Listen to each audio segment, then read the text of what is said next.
Bom dia, boa tarde e boa noite, galera. Seja muito bem-vindo ao meu canal. Eu sou o professor Irlan e vamos estudar mais um pouquinho de história, meus queridos. Então, se você gosta desse conteúdo, deixa seu like, compartilha esse vídeo e vamos embora. Nessa aula de hoje, nós vamos falar um pouquinho sobre a Proclamação da República. Como é que foi essa proclamação? Se realmente foi uma proclamação, se houve golpe de Estado, se não houve, como é que foi, meu querido? Então bora observar aqui algumas particularidades, individualidades, o que aconteceu, né? Qual foi o processo que levou então à proclamação da República. Em termos de contexto, nós precisamos aqui ver aqui o que aconteceu nesse século XIX. Que o século XIX na história do Brasil é um século um pouco peculiar. Por quê? Porque foi durante esse século que o Brasil teve 3 regimes de governo. Exatamente, bicho. Logo no início do século, o Brasil ainda era colônia. Em 1815 ele passa a ser ali Reino Unido de Portugal. E a partir de 1822 ele se torna independente, se tornando um império, né, uma monarquia. E logo no finalzinho do século XIX, né, no ano de 1889, ela se torna ali, o Brasil se torna república. Ou seja, o Brasil foi colônia, império e república. Por isso que nesse momento nós vamos entender aqui, na verdade, né, nesse vídeo, o conteúdo, o objetivo dele é nós entendermos o processo que levou o Brasil a se tornar uma república. Que até hoje, né, nós, como brasileiros, atualmente somos um país republicano. Então, desde 1889, o Brasil é um país republicano. Então vamos entender aqui um pouco do contexto, né? Quer dizer, assim, a questão de como essa ideia de república chegou aqui no Brasil. O que aconteceu para que realmente houvesse um movimento contra a monarquia e que houvesse esse movimento a favor da república. Por isso vamos observar aqui o processo que conduz o Brasil à república. Então se liga, bicho. A ideia de república não era algo novo aqui no Brasil. Só para você ter uma ideia, essa ideia de república ela já havia sido mastigada e muito bem aderida em alguns movimentos que já aconteciam aqui dentro do Brasil. Como por exemplo a Revolução Pernambucana, a Cabanagem, a Farroupilha, que foram movimentos republicanos, né, movimentos de separação, né, que tinham esse objetivo de transformar aquela província em uma república. Ou seja, essa ideia de república já existia há um bom tempo aqui no Brasil. Mas a monarquia ali continua no poder mesmo havendo esses movimentos. Por quê? Porque justamente ela era a que tinha mais poder, ela tinha ali o apoio de muitas outras classes. Por exemplo, a igreja apoiava a monarquia, os militares apoiavam a monarquia, os fazendeiros apoiavam a monarquia, tá? Justamente porque também ela obteve muito recurso através da exportação de café. E aí durante o governo de Dom Pedro II, né, que foi ali o maior período de governo do Império, né, o governo de Dom Pedro II, haviam 2 partidos políticos que na verdade esses 2 partidos políticos eram fantoches de Dom Pedro II,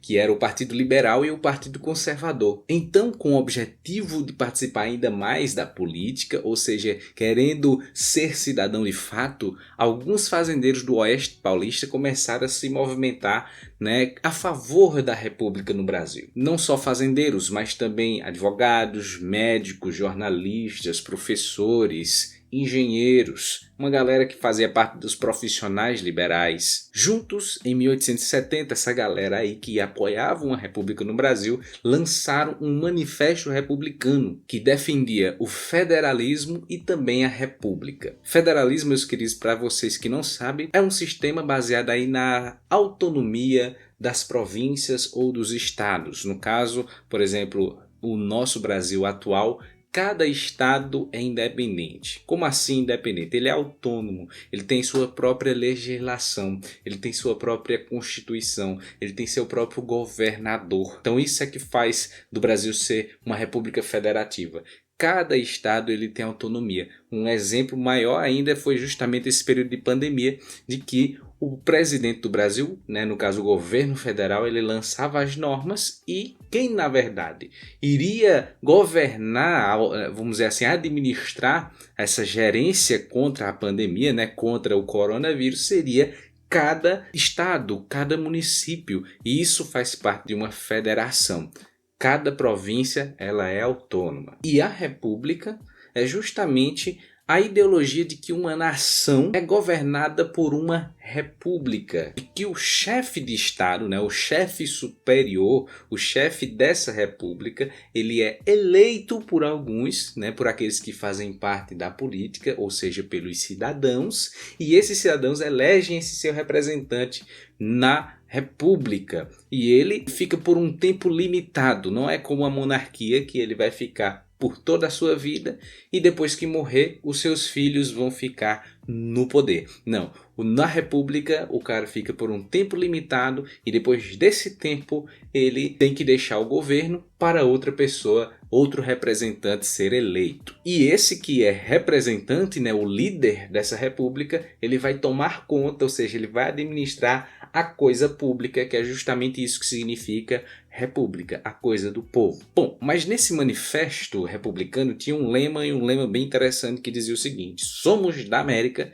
e queremos ser americanos. Ou seja, se todo o país da América ele adotou o regime político da república e só o Brasil que permaneceu ali com monarquia, porque a monarquia representava justamente o governo político do mundo antigo, ou seja, do velho mundo, da Europa, e a república ela representava o governo político do novo mundo, ou seja, da América, e só o Brasil que permanecia com essa característica europeia, e toda a América se tornava república. Então esses caras eles queriam a inovação, eles queriam realmente seguir o fluxo que estava acontecendo aqui na América. Se nós somos americanos, ou seja, também queremos ser republicanos, porque toda a América é republicana. Com toda essa ideia surgiram aí vários jornais que defendiam a república, vários clubes também que faziam essas reuniões para falar sobre república. 3 anos depois, na cidade de Itu, lá em São Paulo, no interior de São Paulo, foi fundado o Partido Republicano Paulista, que é o primeiro partido da república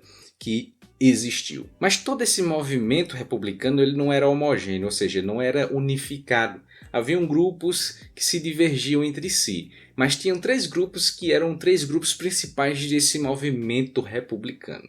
O primeiro grupo é o seguinte: esse grupo foi liderado pelo jornalista Quintino Bocaiúva e o principal objetivo deles era chegar à república por meio de uma eleição, mas não uma eleição qualquer, não era uma eleição feita pelo povo, de massa e tal, não. Era para eleger deputados que eram republicanos, para que esses deputados pudessem, né, instaurar a república sem, né, usar nenhuma força, seja utilizando apenas a política. O segundo grupo ali era liderado pelo advogado Antônio da Silva Jardim e ele tinha como objetivo ali, meus queridos, chegar à república por meio de um movimento popular. E o terceiro grupo, não menos importante, formado sob a liderança do Major Benjamin Constant, que era um dos militares mais prestigiados, mais importantes ali daquela época, defendia a instalação da república por meio de um governo poderoso, por meio de um governo forte. Ou seja, esse terceiro grupo, em sua maioria, eram militares, né? Principalmente jovens militares. Então, quando nós olhamos para esse contexto, pois percebemos aqui que quem fazia parte desses movimentos republicanos eram, na verdade, pessoas esclarecidas, pessoas estudadas, pessoas que trabalhavam em suas profissões liberais, por exemplo, jornalistas, advogados, engenheiros, médicos, professores. Muitos fazendeiros também participavam desse movimento, alguns militares também participavam desse movimento, já que os militares eram a classe erudita do Brasil, ou seja, a classe mais, né, inteligente, vamos dizer assim. Ou seja, a elite brasileira era quem discutia essas questões sobre república, não o povo brasileiro. O povo brasileiro, a maioria da população brasileira, nem pensava em saber o que é república. E aí 2 questões, bicho, acelerou ainda mais o processo da queda do império para o processo de início da república.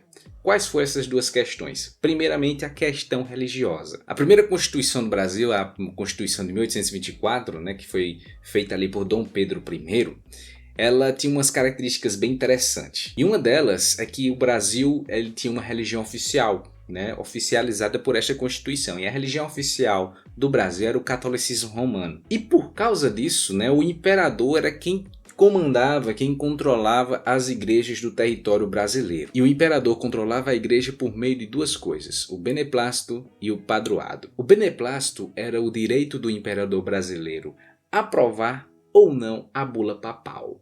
E o que é a bula papal? A bula papal, na verdade, é uma carta que o Papa manda, né, envia para as igrejas católicas, né, com algumas orientações para aquelas igrejas, né, para todas as igrejas do mundo inteiro possam acatar, tá certo? É uma orientação do Papa. Então, o imperador brasileiro, na verdade, ele ia ler essa bula papal e ia ver se ela daria certo aqui no Brasil ou não, tá certo? Então ele tinha essa autoridade, ele tinha esse direito de fazer isso com a bula papal. E o padroado, na verdade, era o direito que o imperador tinha de nomear bispos para as igrejas aqui no Brasil, no território brasileiro. E uma coisa interessante é que esses bispos que eram nomeados pelo governador, ou seja, pelo o imperador do Brasil, eles eram remunerados e pagados pelo governo. Ou seja, eles eram um tipo de funcionários públicos, esses bispos que eram nomeados pelo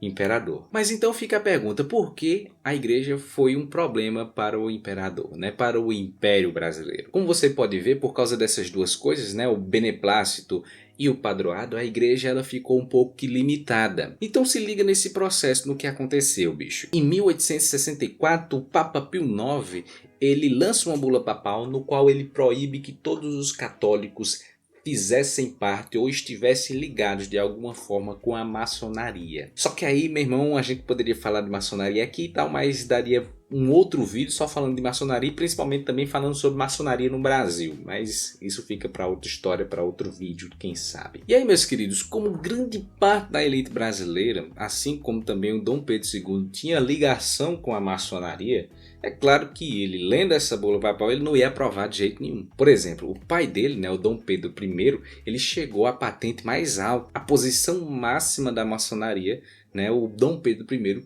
conseguiu chegar lá. O Dom Pedro II, ele não aprovou essa bula papal. O que acontece? Alguns bispos se reuniram, viram que essa atitude de Dom Pedro II era uma atitude autoritária e amarraram o seu bode, disseram, não bicho, a gente não vai, né, seguir as ordens do imperador não, a gente vai seguir as ordens do Papa e nós vamos expulsar quem faz parte da maçonaria, nós vamos tirar da igreja católica.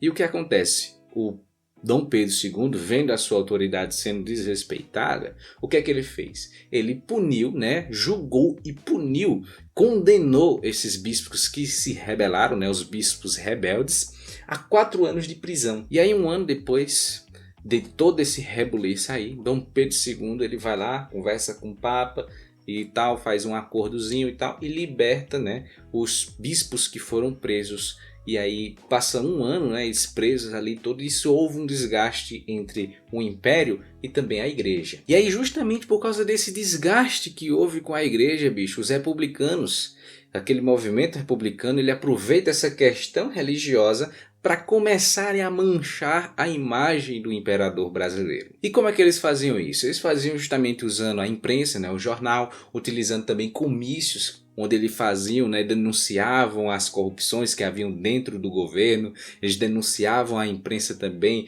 a questão de que não havia liberdade religiosa, do Dom Pedro II se intrometer nessas questões mais particulares da igreja. E tudo isso com uma questão religiosa contribuiu para o enfraquecimento da monarquia aqui no Brasil. E com a pressão dos republicanos, aos poucos eles foi se tornando mais forte esse movimento. Em 1880, o movimento republicano foi ganhando cada vez mais força, bicho. Vários clubes de machos, héteros e brancos republicanos se organizavam para discutir sobre essas questões republicanas. E claro, não podemos esquecer que eles eram ricos também. Dezenas de jornais republicanos também foram criados justamente para falar sobre a república, para falar sobre, né, manchar a imagem do imperador. E aí foi que a questão militar também chegou e aumentou ainda mais o processo da queda do império para início da república. Então a outra questão é a questão militar. A questão militar é o nome que se dá a vários eventos de atritos que houve entre o exército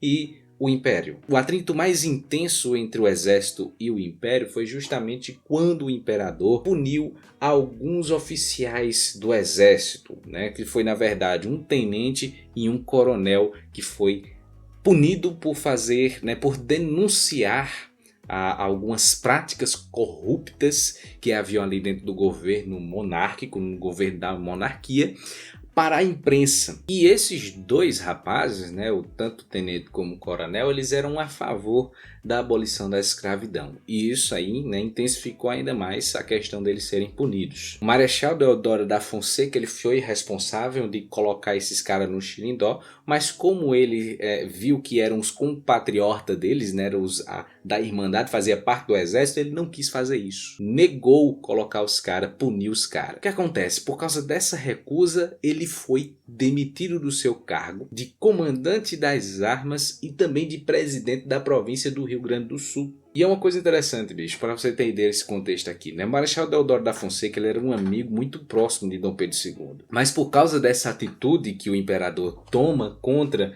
o Deodoro da Fonseca, ele fica muito chateado. E ele se decide, por causa desse atrito com o imperador, a se juntar e buscar apoio no movimento republicano. Benjamin Constant, né, o major Benjamin Constant, que ele era muito importante ali na articulação do movimento republicano, ele começa a ficar ali, conversando nas orelhas ali de Deodoro da Fonseca para chamar ele para a liderança desse movimento. Já que Deodoro da Fonseca era o top, vamos dizer assim, o cara mais top do exército era o Deodoro da Fonseca, né, o marechal. E aí, cara, em 1888 acontece lá o quê? A Lei Áurea. A Lei Áurea é assinada, acaba a escravidão, pelo menos oficialmente ela é acabada, né? E essa lei enfraquece ainda mais a monarquia, porque alguns fazendeiros do Nordeste, principalmente, né, se sentiram traídos porque eles tiveram que libertar suas propriedades privadas,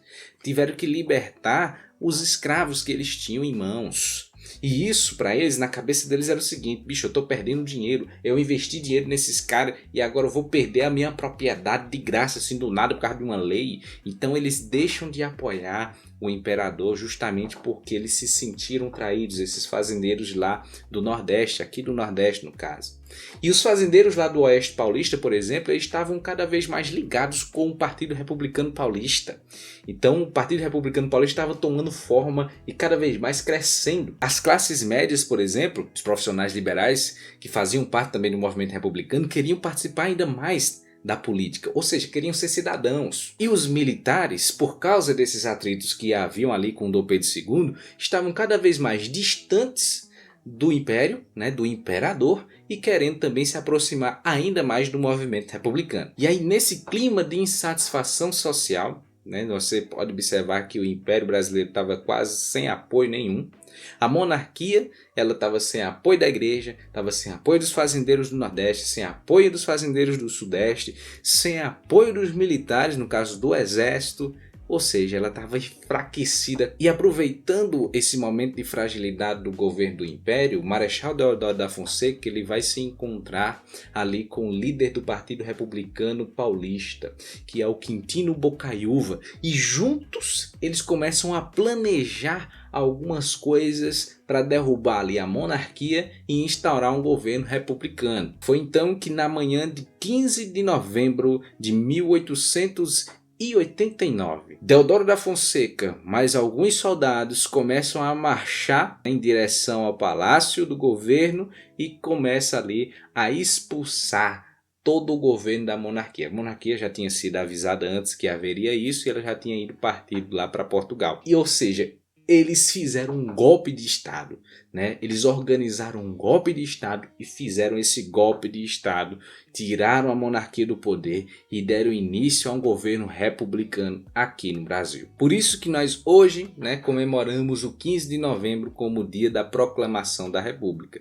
Mas como vocês podem observar, não houve de fato uma proclamação da República, né? O que houve de fato foi um golpe de Estado, né? Um golpe que tirou a monarquia à força, porque se ele não saísse haveria talvez uma guerra civil, e o Dom Pedro II foi expulso do Brasil para ser instaurada aqui no Brasil a República no Brasil. Não houve uma proclamação, e sim um golpe. Enquanto a população assistia todo esse movimento bestializada, que foi o termo que Murilo de Carvalho utilizou ao dizer, né, que a população via tudo ali como se estivesse besta. Meu Deus, o que é que está acontecendo aqui? Que miséria é essa? Enfim, meus queridos, esse vídeo foi falar um pouquinho sobre essa proclamação da República, o que foi a proclamação, né? E espero que vocês tenham entendido, espero que vocês tenham compreendido. Se vocês gostaram desse vídeo, deixa seu like, compartilhe o vídeo se vocês quiserem, é claro, né?